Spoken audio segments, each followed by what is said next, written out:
I've got a business trip lined up next week. It's going to last a week. My husband announced cheerfully after coming home from work. A whole week? So far, his business trips have only lasted 2 or 3 days. 1 week seemed unusually long. This time it's abroad. Abroad? No wonder he seemed so excited. It was his first business trip overseas. Our company is planning to expand to France, and I've been chosen for the inspection. He must have landed on the fast track to promotion. Being trusted with an international project like this? Taking his words at face value, I helped him prepare diligently for the trip. My name is Alice, a 40-year-old working woman. My husband, Jake, is 42, 2 years my senior. We've been married for 10 years. Despite our efforts, we've been unable to conceive a child. 2 years into our marriage, we got tested and found that the issue was with Jake. I expressed my longing for a child, but Jake refused treatment, so we were unable to have a child. Still, we've managed to maintain a good relationship as a childless couple. Make sure to bring your passport yourself. 2 days before the business trip, I told him to leave his passport, which should be in his room, in the living room. The next day when I saw it properly placed there, I prepared a suitcase and I felt reassured. However, on the day of his departure, an incident occurred. As luck would have it, I had the day off from work and drove my husband to the train station. When I returned home and was about to turn on the TV in the living room, I noticed the passport still lying there. I was sure he nodded when I asked if he had taken the passport. Why was it still here? Could it be an old passport? I wondered, but upon opening it, that wasn't the case. I hurriedly tried to call my husband, but it seemed his phone was off. I sent him an email and waited, but still couldn't get through. I wondered what time his flight was. Maybe, just maybe, I could make it if I drove. I decided to call my husband's office. Luckily, my husband's senior colleague answered the phone. And when I explained, "My husband seems to have left something behind. Could you tell me what time his flight is?" He replied, "The flight should be around 10 o'clock. It was still before 9, and the airport was an hour's drive away. Even though I hadn't been able to reach my husband, I decided to take the passport and head to the airport. However, I still couldn't get through to him even after reaching the airport. I decided to wait a little longer and took a seat on an airport bench. In the 10 years since we were married, I'd never had a reason to doubt my husband. But he spent a lot of time away from home, claiming work or business trips, and I had no idea what he was doing during those times. This time too, if it was indeed an overseas business trip, he must have contacted me by now. Considering he didn't have his passport, was the business trip a lie? But when I had called the office earlier, it seemed like he really had gone on a business trip. What was going on? As I thought about these things, I started feeling irritated and decided to treat myself to a luxurious lunch alone before heading home. While I was having lunch, I tried to sort out my thoughts, but my suspicion that my husband might be having an affair only grew stronger. Normally, I don't enter my husband's room, but I made up my mind and opened that door. There, I found the dress shirts and business socks I was supposed to have packed in a suitcase. On his computer desk lay a diary. Feeling guilty, I picked up the diary and opened it. The date of today had business trip written on it. The destination was California. What does this mean? Why an overseas business trip? There was no information in the diary. I started up my husband's computer. Since I have a laptop that I use for work, I never use my husband's computer, so he probably never expected me to touch it. Without having to input any password, his computer started up. Looking through his emails, they all seemed to be work-related, nothing suspicious.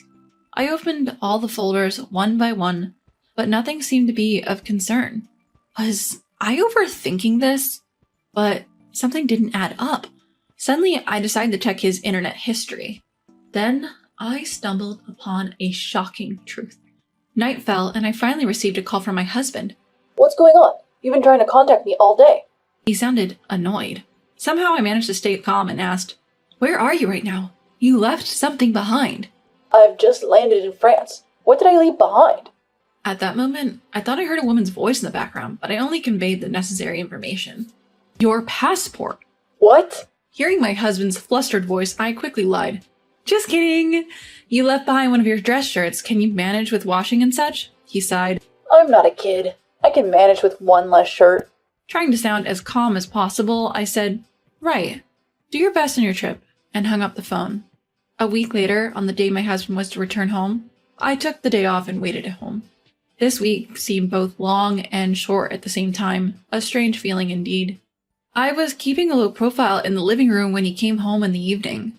I was prepared to wait until midnight if necessary, as I wasn't sure what time he'd return. But he came back, earlier than expected. My husband walked into the dimly lit living room. Welcome home. When I called out from the shadows, he was so surprised that he fell on his backside. Alice, weren't you supposed to be at work? Turn on some lights at least. I finished work, so I took the day off. I was so spaced out that I forgot to turn on the lights. That's what I said. But in truth, I just wanted to see his face when he returned from his trip with his mistress. I'm sorry, I forgot to pack your shirts. I bet the laundry is piled up, right? I'll help you unpack. I tried to take his suitcase, but he pulled it away quickly. There are some work documents in there. I'll unpack it myself. I'll take out the laundry later. With that, he retreated to his room. Of course, there were no work clothes in the suitcase that I had packed. He was clever enough to realize that, but still, why did he do such a thing? Did he take me for granted? After a while, he came out of the room carrying a large pile of laundry. Of course, he had rumpled the clothes he had left behind as if he had used them. Smiling, I took the clothes from him. I'm really sorry. There were only 5 shirts for a week-long business trip, right? Were you okay? He looked away. Yeah, I managed washing them. As he responded awkwardly, I kept cheerfully talking to him. Hey, didn't you bring any souvenirs? Then he sat down on a living room chair, distancing himself from me. I was busy. I didn't have time for that. As we talked, I prepared a beer for him. He opened the beer. I grabbed the remote and turned on a show I had recorded. Hey, this show was on the other day. Let's watch it. It's about Yosemite National Park in California. It's so beautiful. It makes me want to go. Jake, have you ever been there? He glanced at me, then quickly looked away and shook his head. Nah, I've never been to California. I feigned surprise. Really? When I said that, he nodded. Now it's my turn to counter. I shoved the screen of my smartphone in front of him. But you've been to Yosemite National Park, and the food was delicious, wasn't it? What was displayed on my phone was a blog post. When I checked his computer in his room, I found a blog that he frequently visited in his internet history. Looking at the blog, I saw a family from behind. The author of the blog seemed to be a man. Between the man and the woman, there was a young boy. If you just looked at this, you could guess it was a parenting blog. But the problem was the man. I couldn't see his face, but the clothing and stance were undoubtedly my husband's. When I saw that, I panicked and hyperventilated. After a while, I managed to calm down and search for the blog on my smartphone. I bookmarked it without hesitation. Then I opened my planner. I hadn't noted down the days my husband was working overtime, but I did write down his business trip days. Comparing those dates with the dates on the blog, almost every post contained a picture featuring my husband. According to the blog, the boy is 4 years old. When I found this, I thought maybe my husband wanted a child and was having an affair with a single mother, playing house. When I showed the screen of my smartphone to my husband, his gaze stuck to the screen, frozen. This is your blog, isn't it? My petrified husband started to wave his hands in panic. Huh? What are you talking about? What do you mean? I could tell his voice was rising, and more than anger, laughter welled up within me. I pulled out my husband's casual clothes from the laundry he had given me earlier. You wore this outfit yesterday, didn't you? Look at this picture. You're diligent, updating your blog even on a trip.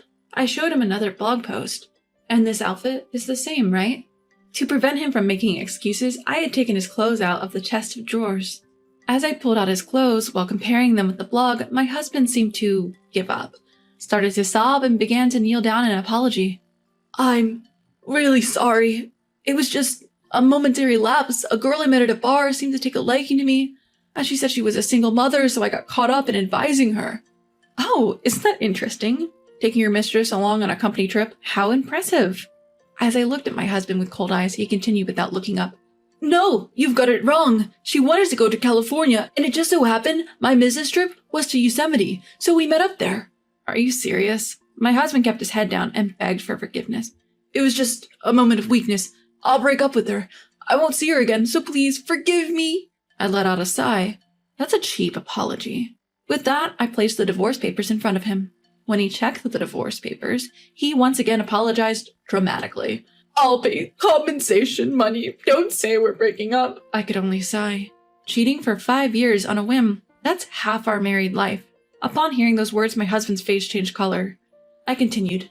"So you thought if you said it was a business trip abroad, you could secure time for a family trip? Saying you're going to France but actually going to California? What's that about? At least bring your passport properly. Didn't I check whether you had your passport this morning? It seems you didn't check properly because you didn't need the passport anyway." At that, my husband looked up as if he had realized something. "On the phone you said I forgot my white shirt." "That's right. I heard a woman's voice from behind you, and you lied to me that you were already at the destination. So I assumed you were lying about the passport. If you had realized that you really forgot your passport, you might have run away as it is." When I presented my husband's passport to him, he seemed to finally realize he had left it behind. My husband kept apologizing, but I didn't intend to let it end there.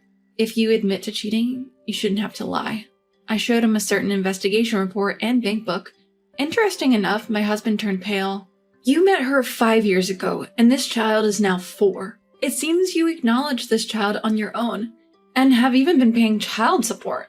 When I found evidence of his affair in our bedroom, I immediately called my lawyer friend. She agreed to meet me that very day, so I took as many pictures as I could of my husband's diary, the clothes he wore in his blog posts, and headed to meet her. My friend agreed that he was undoubtedly having an affair and suggested that I hire a private investigator for more concrete evidence. The investigation confirmed without a doubt that the child was indeed my husband's secret offspring. After that, I went back home and checked my husband's bank book, only to be shocked once more. 60,000 yen was being deposited into the same account every month. The account holder's name was a woman's. It was probably child support. He used to complain about not getting raises, but it seems he was earning well enough. The money was just disappearing into child support. I might not have noticed if it weren't for this. We each managed our own bank accounts, and this wasn't the account we used for household expenses. I would never have seen it. My husband turned pale and couldn't utter a word. I showed no mercy. "After all, you're not supposed to be able to have kids, right? Is that boy really yours?" When I laughed and said this, my husband finally retorted, "That hospital's examination must have been wrong. It was your fault we couldn't have kids." Well, that doesn't matter anymore. I've left everything to my lawyer. Thanks to you being away on a business trip to France for a week, I've gathered plenty of evidence. When I said this in a sarcastic tone, he became enraged, realizing he had no way out. "I'll pay whatever compensation I owe, just get out!" I picked up the voice recorder that I had left on the kitchen counter. "Everything you lied about is recorded here. Bye." I had decided to bring up divorce, so I had recorded everything just in case. My husband was alternating between anger and panic. I didn't pay him any attention and walked out of the house with my bag. My husband watched me leave without much resistance, perhaps thinking I might return if he apologized again later. After all, as far as he could see, everything in the house remained untouched. I wonder when he'll open the door to my room. I've moved out all the necessary items, so my room is now completely empty. Thinking about this made me feel somewhat happy, and I returned to my company dorm. Later, I formally requested compensation from my husband, and the divorce was settled smoothly. Of course, I also received compensation from the woman he cheated with. My ex-husband was berated by his mistress for revealing their affair. However, he seemed troubled by something I had said, so he asked her if the child was really his. She replied candidly, "I don't know whose child it is. At the very least, you were just a cash cow." My ex-husband sent me an email detailing his side of the story with the other women, playing the tragic hero. At first, I found it amusing, but I lost interest when I found out that he was forced to resign from his company and was living in poverty, so I blocked his emails. I have no idea what happened to him after that. I started a comfortable life in the company dorm, doing things I couldn't do while I was married, like going out for drinks leisurely and traveling with my colleagues. I'm enjoying my life.